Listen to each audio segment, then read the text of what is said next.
अंडा एक फूड के अलावा बहस का विषय भी रहा है। बहस ये होती है कि आखिर अंडा शाकाहार है या फिर मांसाहार। साइंस में शाकाहारी भोजन की अपनी एक परिभाषा है।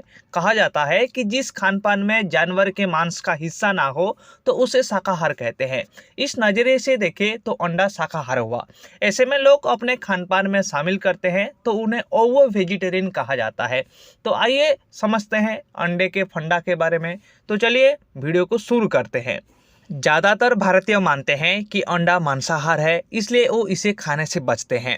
साइंस के नज़रिए से समझे तो अंडा दो तरह का होता है, पहला फर्टिलाइज एग और दूसरा अनफर्टिलाइज एग। ज़्यादातर लोग समझते हैं कि वो जो अंडा खरीद कर लाते हैं तो उसी से ही चूजा निकलता है, लेकिन जिस अंडे का इस्तेमाल खाने के लिए किया जाता है और जिस अंडे से चूजा निकलता है, दोनों में फ़र्क होता है। जब मुर्गा और मुर्गी की मीटिंग के बाद मुर्गी अंडा देती है तो उसे फर्टिलाइज एग कहते हैं। वहीं अगर मुर्गी बिना मीटिंग के सामान्य अंडा दे रही है तो उसे अनफर्टिलाइज एग कहते हैं।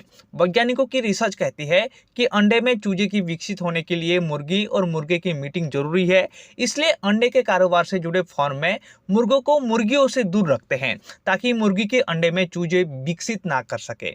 इसलिए फर्म से आने वाले अंडों को शाकाहारी माना जा सकता है। कई लोगों को अंडे में ब्लड की कुछ बूंदें नजर आती है। साइंस की भाषा में इसे मीट स्पॉट कहते हैं। इसका ये मतलब कतई नहीं है कि वो अंडा फर्टिलाइज है। साइंस कहता है कि मुर्गी के शरीर में अंडे का निर्माण होते समय रक्त कणिका डैमेज हो जाती है और उसका असर अंडे में ब्लड की कुछ बूंदों के रूप में दिखता है।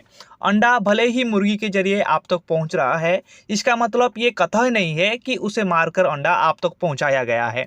इसलिए साइंस के नजरिए से देखें तो जानवरों से मिलने वाली हर चीज नॉन वेजिटेरियन नहीं होती।